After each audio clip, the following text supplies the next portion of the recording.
Halo and welcome back, teman-teman netizen atau warganet yang saya hormati semuanya. Di konten terbaru hari ini, saya ingin memberikan analisa atau review dari pertandingan Piala Kemerdekaan tahun 2025 antara Timnas Indonesia U17 versus Timnas Tajikistan U17 yang berakhir dengan hasil imbang 2-2. Dan bukan saja Indonesia bisa mencetak 2 gol, teman-teman, tetapi Indonesia juga bisa menyulitkan para pemain Tajikistan untuk bisa menciptakan banyak peluang. Artinya, walaupun Indonesia tidak mendominasi jalannya pertandingan, karena kalau dari segi ball possession, Tajikistan yang lebih unggul, tetapi Indonesia sebetulnya bermain efektif. Dan memang, pertandingan dari Piala Kemerdekaan tahun 2025 ini adalah dalam rangkaian persiapan bagi Timnas Indonesia U17 sebelum nanti mereka tampil di Piala Dunia U17 pada bulan November nanti. Tapi tetap saja, setiap pertandingan dari Piala Kemerdekaan tahun 2025 ini harus ditanggapi secara serius oleh para pemain. Karena ini juga termasuk salah satu bentuk persiapan yang perlu mereka jalani dengan baik. Dan tentunya dalam hal ini juga saya pikir kita perlu mengapresiasi federasi yang menyiapkan atau juga menyelenggarakan sebuah turnamen berskala internasional. Karena Timnas U17 lainnya yang bermain di Piala Kemerdekaan tahun 2025 ini adalah mereka yang juga nanti akan bermain di Piala Dunia U17. Contohnya seperti Tajikistan semalam, yang memang kita tahu bukan merupakan salah satu tim raksasa dari kawasan Asia. Betul kan teman-teman? Kita semua tahu mereka bukan merupakan tim raksasa, tapi di Piala Asia U17 lalu mereka bermain bagus. Bahkan mereka kalah hanya adu penalti dari Korea Selatan, dan mereka adalah salah satu tim yang produktif dari Piala Asia U17. Artinya ya Tajikistan bukan merupakan tim underdog. Bahkan mereka juga sebelumnya pernah beberapa kali lolos ke Piala Dunia U17 melalui jalur kualifikasi, dan juga sudah biasa bermain di Piala Asia U17, dan jika saya tidak salah pernah juga menjadi runner up. Jadi dalam hal ini saya pikir jajaran pelatih dari Timnas U17 dan juga para pemain dari Timnas Indonesia U17 harus betul-betul memanfaatkan turnamen ini agar bisa bukan saja membangun chemistry di antara para pemain, karena ada beberapa pemain baru juga kan yang masuk ke dalam squad, tapi juga teman-teman yang lebih penting lagi, tahu gak apa? Mentalitas. Dan itu terlihat di pertandingan semalam. Maka itu saya selalu katakan bahwa yang saya inginkan adalah dalam masa persiapan federasi itu bisa menyiapkan tim-tim yang kompetitif, tim-tim yang kuat bagi Timnas Indonesia kita. Apakah itu di level senior, U23, U20, atau tentu saja U17. Buat apa? Supaya ada tantangan bagi para pemain. Jadi kita nggak perlu fokus pada hasil akhirnya. Kalaupun kalah, ya, gak perlu kita teriak-teriak di sosial media, gak perlu, karena ini adalah dalam rangka persiapan. Tapi yang perlu kita lihat adalah bentuk permainan. Yang perlu kita lihat adalah skema permainan. Yang perlu kita lihat adalah performa dari para pemain secara individu. Yang perlu kita lihat adalah efektivitas dari cara bermain. Jadi, kalau istilahnya nih, Timnas Indonesia kita bermain cantik atau bermain ekstra indah dalam sebuah pertandingan, dalam rangka persiapan untuk bermain di sebuah turnamen atau babak kualifikasi lainnya, bukan berarti Timnas Indonesia kita kemudian serta-merta akan menjadi juara atau merupakan tim yang kuat. Enggak. Karena yang perlu dilihat adalah cara bermain efektif atau tidak. Contoh seperti yang tadi saya katakan, ball possession, kalau menurut saya belum lihat statistiknya, tapi kalau yang saya lihat Tajikistan itu lebih unggul. Tapi dari jumlah peluang yang berbahaya, Indonesia lebih unggul. Kenapa bisa seperti itu? Karena skemanya jalan. Dan memang skema dari Coach Nova Arianto itu beda, yaitu dia tidak ingin para pemain bermain terlalu terbuka. Kenapa? Karena ini adalah pemain-pemain muda yang masih dalam progres, supaya mereka bisa bermain jauh lebih baik lagi. Maka itu yang dia inginkan dari para pemain adalah bagaimana mereka bisa disiplin dulu dalam hal apa? Dalam menutup ruang. Jangan sampai tim lawan itu mendapatkan space. Tapi dalam hal ini juga fisik para pemain harus kuat. Memang sejauh ini saya melihat oke lah. Not bad, ya, lumayan bagus. Tapi dalam beberapa kali duel dengan para pemain Tajikistan tuh kalah para pemain Timnas Indonesia U17 kita. Jadi ini juga salah satu hal yang perlu diperhatikan nanti oleh pelatih fisik tentunya dari Timnas U17, bagaimana bisa lebih meningkatkan match fitness dari para pemain Timnas Indonesia U17. Tapi dengan federasi menyiapkan turnamen berskala internasional, nah di sini sekarang bisa kelihatan apa sih sebetulnya kekurangan-kekurangan atau kelemahan yang memang perlu dibenahi. Salah satunya kalau menurut saya adalah tetap fisik. Jadi fisik itu jangan dikaitkan dengan stamina. Stamina bagus, tapi fisik loh pada saat duel loh. Pada saat duel dalam perebutan bola. Contoh, gol pertama dari Tajikistan, kan itu ada duel. Walaupun kalau saya lihat itu ya bisa juga pelanggaran, 50-50 lah ya. Tapi wasit kan nggak memberikan pelanggaran, sehingga Tajikistan pemainnya bisa mengoper bola ke tengah, kemudian gol. Tapi seandainya lebih kuat itu dalam duel, nah saya pikir nggak mungkin juga tercipta peluang bagi Tajikistan kan. Jadi memang ada beberapa kekurangan yang masih perlu dibenahi. Tapi saya senang sekali menonton pertandingan semalam karena saya melihat ada strategi dari Timnas Indonesia U17. Jadi ya sorry ya, saya nggak mau pakai istilah ini. Jadi nggak gerasa gerusuk gitu mainnya. Ya kan, masuk sana, masuk sini, kasih bola tinggi, enggak. Dan walaupun sulit untuk build up dari pertahanan, tapi sabar mereka. Nah artinya apa? Artinya Coach Nova Arianto ingin juga agar para pemain memakai otak. Artinya pakai juga kecerdasan mereka. Inilah yang dinamakan IQ dalam sepak bola. Jadi IQ dalam sepak bola itu jangan disamakan juga dengan IQ di sekolah atau juga di universitas. Enggak, beda. IQ dalam sepak bola apa itu? Pengambilan keputusan. Ya kan, bagaimana caranya untuk bisa menahan bola lebih lama. Kapan harus mengoper lebih cepat. Kapan perlu memberikan bola ke belakang. Kapan perlu memberikan bola ke depan. Itu semua yang namanya IQ sepak bola. Nah, perlahan-lahan para pemain bisa lakukan itu. Meskipun ya masih kadang-kadang adalah salah passing karena antara terlalu cepat memberikan bola atau terlalu lama menahan bola. Dan saya pikir itu wajar, seperti yang berkali-kali saya katakan. Kesalahan dalam sepak bola itu wajar, tapi perlu juga nanti introspeksi agar jangan sampai kesalahan seperti itu terulang lagi. Dan memang dari jalannya pertandingan, ya sebetulnya Indonesia cobalah untuk memberikan tekanan kepada Tajikistan, tapi ternyata setelah menit kedua atau 3 itu Tajikistan yang mendominasi jalannya pertandingan sampai 15-20 menit itu Indonesia gak bisa keluar. Tapi perlahan-lahan nih mulai keluar.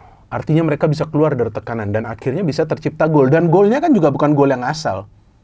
Sebetulnya bisa saja syuting dari jarak jauh, ya kan, crossing asal, coba ciptakan kepanikan. Enggak, ini udah kelihatan mau ditata secara rapi nih sistem permainan dari Timnas Indonesia U17. Dan percaya saya itu gak mudah. Sama sekali gak mudah bagi para pemain Timnas Indonesia U17 yang memang kita tahu lah rata-rata usianya 16 tahun. Gak gampang bagi mereka. Karena harus berpikir kan. Berpikir kapan harus memberikan crossing, kapan harus memberikan umpan terobosan. Tapi golnya kan gol indah. Itu Mirza cetak. Umpannya dari Fadli ya kalau nggak salah. Iya, dari Fadli itu kayaknya. Dia yang memberikan umpan kemudian dia bisa cetak gol. Gak offside juga. Timing pergerakannya juga benar. Nah, striker itu memang harus seperti itu. Ya pada saat dia mendapatkan bola, ceploskan itu bola ke dalam gawang. Memang harus seperti itu. Tapi setelah itu apa? Kita lihat fokusnya. Ya kan mungkin juga masih senang dengan gol yang tercipta. Bisa cetak gol. Tajikistan. Itu ada body charge dengan Matthew Baker kalau nggak salah ya. Kemudian pemain Tajikistan memberikan umpan ke tengah yang saya kira itu pelanggaran. Ternyata wasit nggak kasih pelanggaran. Ya memang itu 50-50. Dan Tajikistan bisa mencetak gol. Oke, gak masalah, tapi mental kan gak down. Dari para pemain Timnas Indonesia U17. Betul, mainnya di tanah air. Memang kali ini gak main di Jakarta, tapi main di Sumatera Utara ya, main di Stadion Utama Sumatera Utara. Wah, bagus sekali ini stadion. Bahkan hujan lebat tuh semalam, ada sih sedikit, kelihatan sedikit tergenang, tapi cepat tuh diresap. Artinya drainasenya bagus. Nah, ini yang kadang-kadang juga saya jelaskan kepada teman-teman dan juga pernah juga saya mengatakan beberapa kali di konten saya bahwa ya kalau bisa nih di kompetisi kita juga ya stadion-stadion ini seperti ini. Jadi jangan karena hujan lebat tahu-tahu pertandingan harus dihentikan, enggak. Dan saya harapkan seperti ini terus Stadion Utama Sumut ya kan. Drainase jalan terus dengan baik. Tapi kan alam kan nggak bisa kita lawan. Kadang-kadang kalau terlalu lebat juga hujan ya nggak bisa kita lawan juga. Tapi bagus semalam masih bisa main para pemain. Ya jadi saya juga berharap nanti kedepannya federasi juga bisa menggelar pertandingan-pertandingan timnas, apakah itu U20, U23, U17, atau juga putri di daerah lain selain Jakarta. Kan nanti kualifikasi Piala U23 di Sidoarjo. Betul kan? Di Sidoarjo tuh mainnya babak kualifikasi. Nah, saya harapkan nanti di lain tempat juga nanti FIFA Matchday. Timnas Indonesia senior main di Surabaya. Nah, ini sekarang sudah mulai bergeser ke daerah, ini bagus. Dan lihat saja, Timnas Indonesia U17 dikasih stadion yang megah. Begitu. Lawannya juga lawan yang kuat. Itu juga yang memberikan motivasi kepada para pemain. Tapi di babak kedua saya melihat ini skema yang bagus nih ya, bahwa Coach Novarento meminta para pemain langsung gas saja di awal babak kedua. Dan betul, kita lihat dulu cara bermainnya seperti apa. Memang ini bukan pertandingan Piala Dunia U17, bukan. Tapi yang saya ingin lihat itu progres, saya ingin lihat cara bermainnya itu seperti apa. Artinya, jangan cuma kaki yang main. Iya dong, sel-sel otak juga harus aktif. Itu yang saya melihat terjadi di pertandingan semalam. Sampai para pemain Tajikistan itu kan sedikit-sedikit marah. Kesel juga mereka, bingung juga mereka. Para pemain Indonesia pintar-pintar juga. Ya walaupun lawannya Tajikistan yang bukan raksasa, tapi Tajikistan juga adalah tim yang kuat di level U17 di Asia. Dan itu gol dari Nazril kepada Izar ya, kalau nggak salah. Izar ini salah satu pemain diaspora ya. Saya sebelumnya belum pernah lihat dia main, tapi enak banget lihat dia main. Apa cara kontrol bola? Inilah yang saya katakan bahwa perlu juga ada pemain-pemain diaspora. Walaupun di U17 juga gak masalah, tapi jangan terlalu banyak. Dan dia memberikan crossing, Fadli bisa mencetak gol. Setelah itu sebenarnya Indonesia masih punya peluang dengan counter attack yang tajam. Tapi memang finishing ini masih menjadi persoalan juga ya di Timnas Indonesia U17 ya. Nah, saya gak ngerti nih.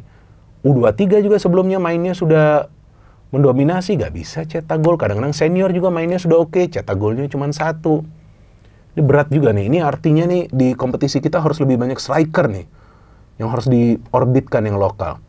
Tapi setelah itu kita lihat di babak kedua menit 89 kalau nggak salah itu Tajikistan bisa mencetak gol. Kita lihat gak ada yang cover di dalam kotak penalti. Nah inilah salah satu juga kekurangan lainnya yang harus dijaga dari para pemain, fokus dan konsentrasi. Memang nggak gampang, tapi kalau mau main di level dunia nanti di Piala Dunia harus benar-benar 110% fokus dan konsentrasinya. Tajikistan bisa menyamakan kedudukan, tapi Putu Panji hampir mencetak gol kemenangan, bahkan para pemain Timnas Indonesia U17 keluar menyerang setelah Tajikistan menyamakan kedudukan, padahal sudah injury time, hampir tuh Putu Panji terkena mistar gawang.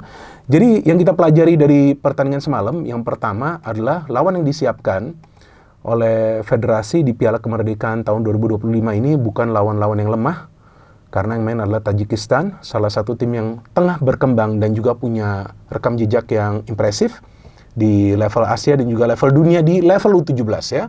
Di level U17, regenerasi mereka juga berjalan dengan baik, sehingga itu juga memberikan tantangan kepada para pemain muda Indonesia kita. Dan kedua, infrastruktur lapangan bagus, dan saya harapkan begini terus untuk pertandingan-pertandingan selanjutnya. Yang ketiga, ada skema permainan yang ditunjukkan oleh para pemain. Mereka bermain dengan yang namanya intelijensia tinggi, ya, meskipun mereka sangat bersabar, meskipun mereka juga dikurung atau digempur oleh para pemain Tajikistan, tapi mereka sabar, mereka bisa keluar dari pressure. Dan jangan lupa, 2 gol yang dicetak itu dari sundulan kepala. Jarang bos, para pemain kita tuh cetak gol dengan sundulan kepala. Jarang banget di level internasional. Tapi 2 gol dari sundulan kepala. Nah berarti apa? Berarti skema dari Coach Novarento ini jalan, berarti selama ini persiapan yang dia lakukan sudah kelihatan sedikit banyak hasilnya. Jadi yang kita harapkan nih pemain-pemain muda kita ini jangan diberikan beban. Jangan nanti kalian pada berteriak di sosial media. Pemain Tarkam lah, pemain kampung lah. Coba aja kalian yang main dengan usia seperti mereka. Belum tentu kalian bisa nendang lurus.